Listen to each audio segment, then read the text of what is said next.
What happens when a young librarian helps an elderly man learn to use a smartphone?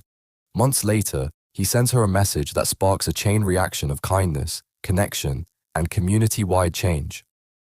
Welcome back to Tales with Sekos.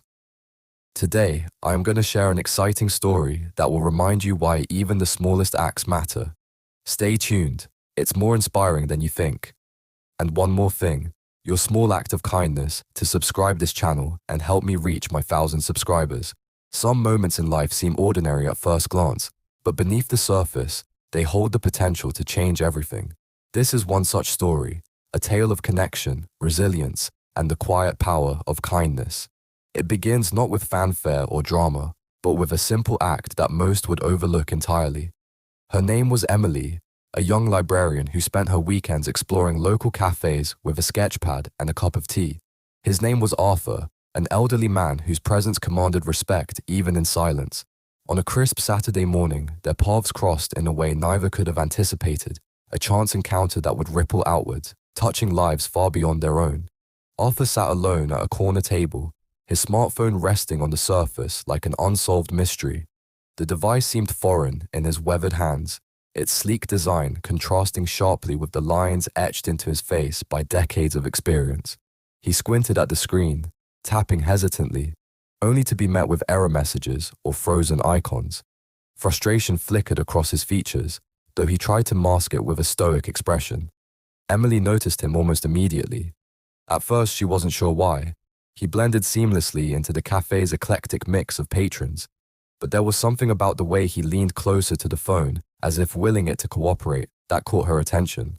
Perhaps it was the quiet determination in his posture, or the faint sighs of exasperation that escaped him each time the screen failed to respond. Whatever it was, it stirred something within her, a nudge to step outside her comfort zone. After finishing her tea, Emily stood and approached his table. "Excuse me," she said gently, offering a warm smile. "I couldn't help but notice you're having some trouble with your phone. Would you mind if I helped?" Arthur looked up, startled by the interruption. For a moment he seemed uncertain, weighing whether to accept her offer. Pride often whispers lies in moments like these, that asking for help is weakness, that figuring things out alone is proof of strength. But after a pause, he nodded slowly, sliding the phone toward her. "It's ridiculous, isn't it?" he admitted with a wry chuckle. "All these buttons and screens. I feel like I'm trying to solve a Rubik's Cube blindfolded." Emily laughed softly, pulling up a chair beside him. "Don't worry, it's not as complicated as it seems. Let's tackle it together." And so began their impromptu lesson. Over the next hour, Emily guided Arthur through the basics: how to send text, make calls, adjust settings, and navigate apps. She broke down each step into manageable pieces, using analogies he could relate to. "Think of contacts like an address book," she explained. "Each entry is someone you care about, saved for easy access." Arthur listened intently, nodding along as clarity began to dawn. By the end of the session, he managed to send his first text message, to his son no less. Watching his face light up with pride made Emily realize just how much this small victory meant to him. Technology wasn't merely a tool, it was a bridge connecting him to loved ones in a world that sometimes felt determined to leave him behind. But here's the truth about teaching someone new skills. It's never just about the task itself. It's about the bond that forms during those shared moments. As they worked together, Emily learned more about Arthur than she ever expected. He spoke of his career as a mechanic, fixing cars long before computers became part of everyday life. He shared stories of raising his children, building a home, and adapting to a world that now moved faster than he could keep up with. In return, Emily opened up about her own journey, the challenges of finding balance between work and passion, the joy of connecting with others through books, and the importance of embracing change, no matter how intimidating it felt. By the time they parted ways, they weren't just teacher and student, they were friends. Before leaving, Arthur thanked Emily profusely, promising to practice everything she taught him. "You've given me more than just knowledge," he said earnestly. "You've reminded me that learning doesn't stop when you grow old." Over the following weeks, Emily returned to the cafe several times, always keeping an eye out for Arthur. Each time she saw him, he greeted her with a smile, eager to show off his progress. One day, he proudly demonstrated how he'd mastered video calls, chatting briefly with his son while Emily watched. Another time, He showed her photos of his grandchildren, explaining how much easier it was to stay connected now that he understood the app. But then, one morning, Arthur didn't show up. Days turned into weeks, and Emily began to wonder if something had happened.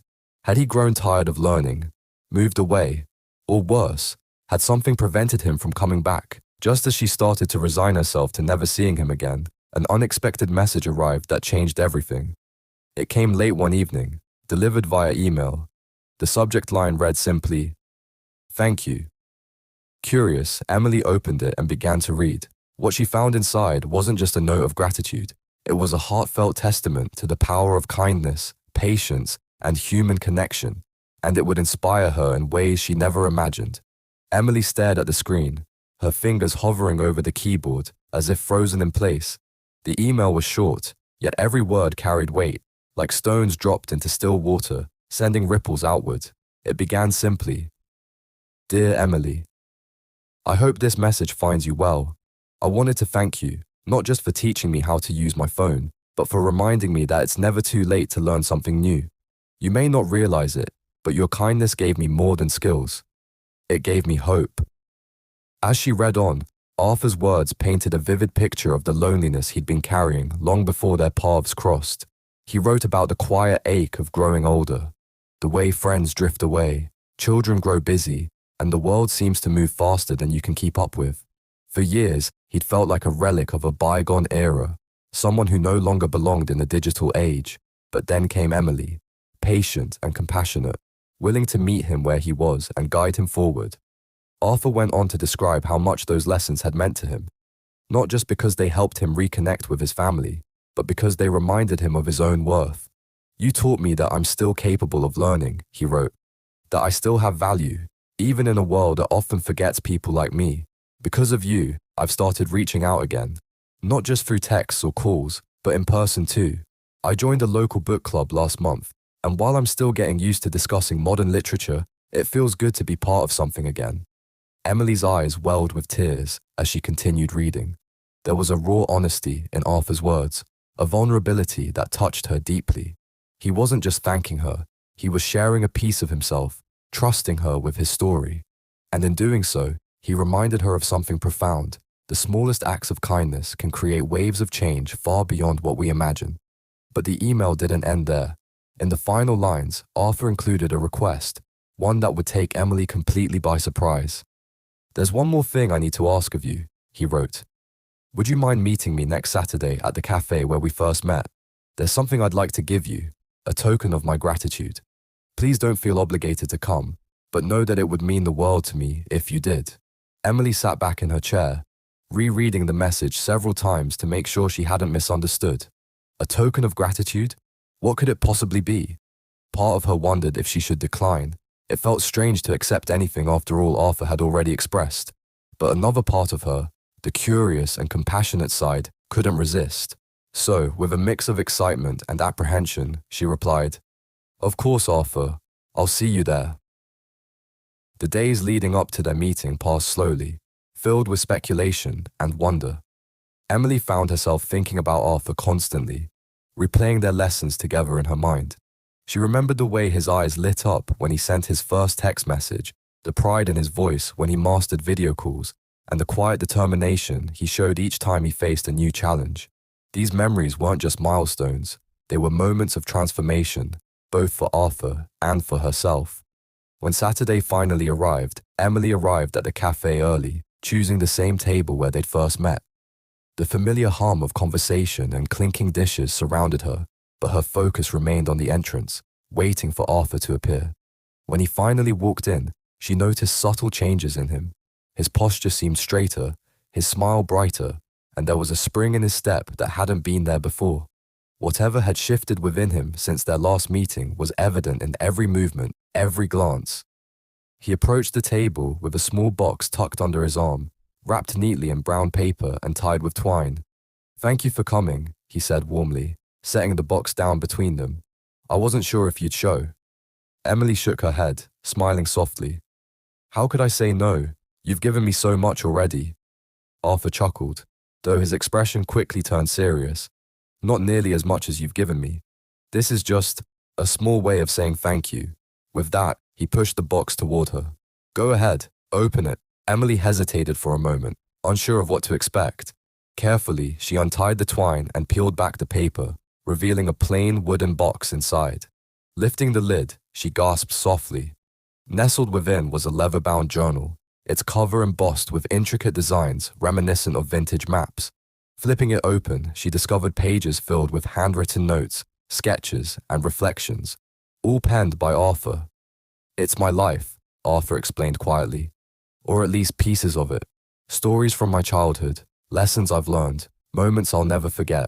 I started writing it after our lessons ended, inspired by the way you reminded me to embrace change. I thought, maybe you'd like to read it someday. Not because it's extraordinary, but because it's mine. And because you helped me remember that my story matters. Emily blinked back tears, overwhelmed by the gesture. The journal wasn't just a gift, it was a testament to the power of connection, a reminder that everyone has a story worth telling. She looked up at Arthur, her voice trembling slightly. This is incredible. Thank you. But Arthur wasn't finished yet. Reaching into his pocket, he pulled out a folded piece of paper and handed it to her. One more thing, he said, with a mischievous glint in his eye. Consider it homework. Confused, Emily unfolded the paper and began to read. It was a list, simple yet profound, titled, Ways to Spread Kindness.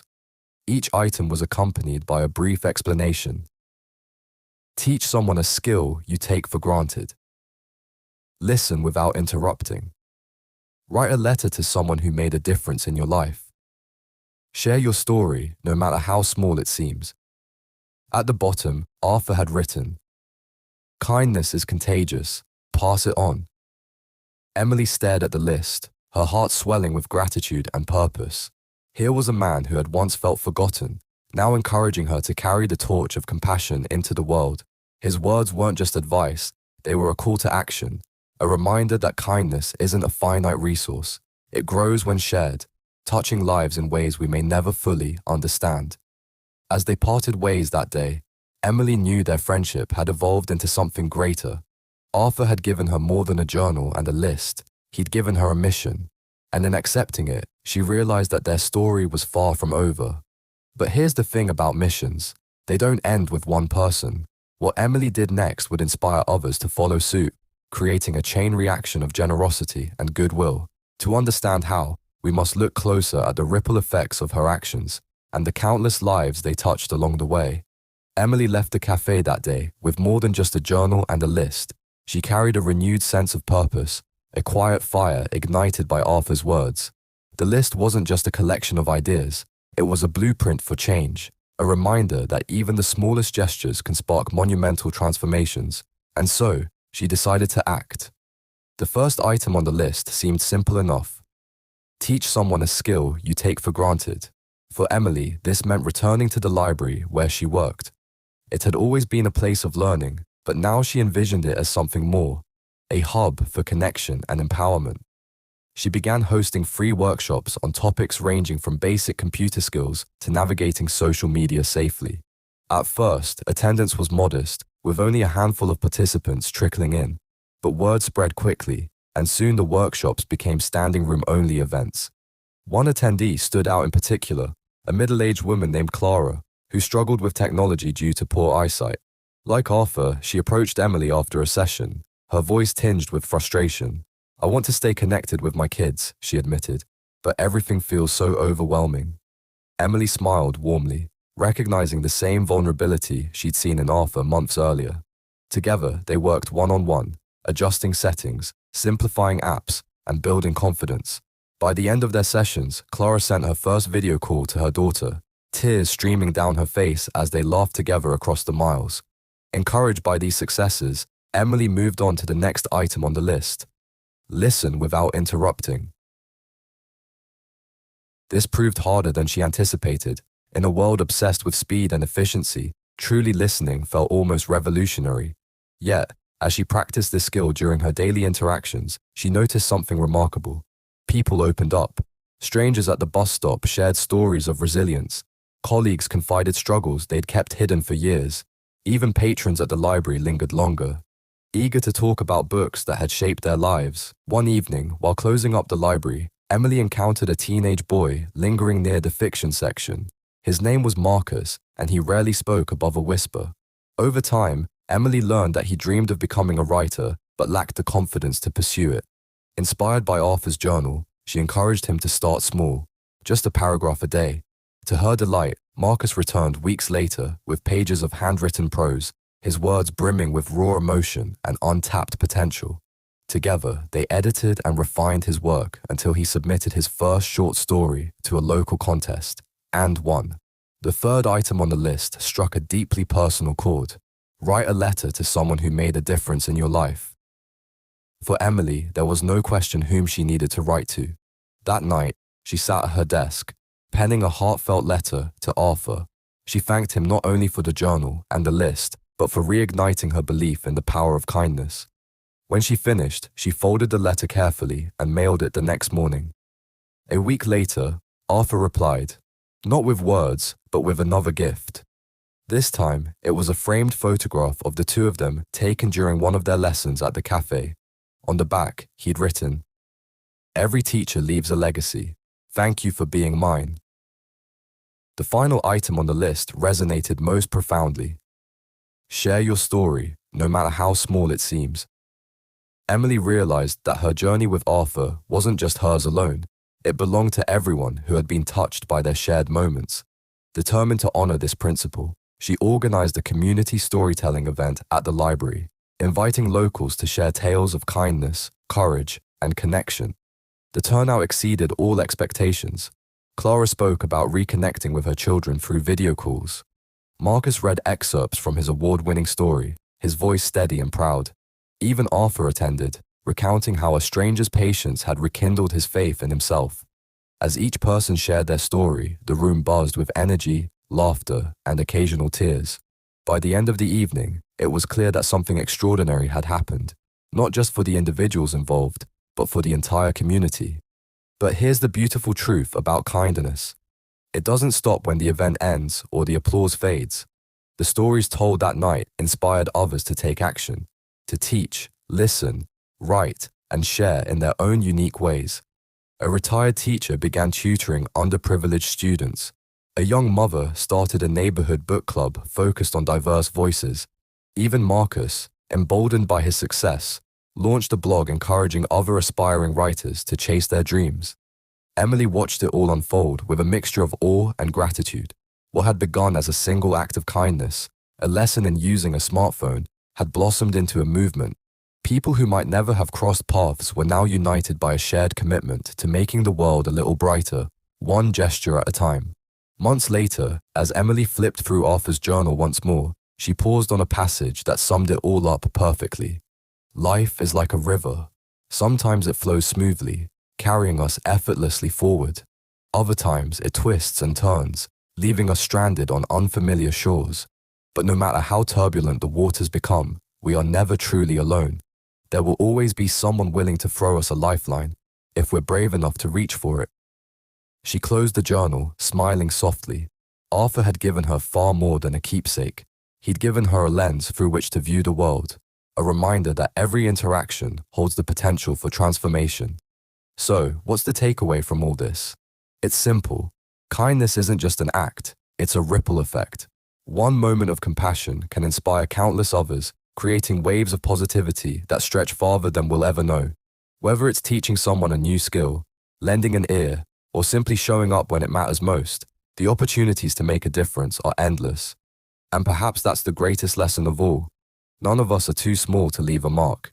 Each of us carries a story worth sharing, a light worth shining. So the next time you find yourself wondering if your actions matter, remember Emily and Arthur. Remember how one lesson led to a journal, which sparked a movement, which transformed a community. Because in the grand tapestry of life, even the smallest threads hold immense power. Thank you for joining me on this journey. If this story resonated with you, don't keep it to yourself. Share it with someone who needs to hear it today. After all, kindness is contagious. Pass it on.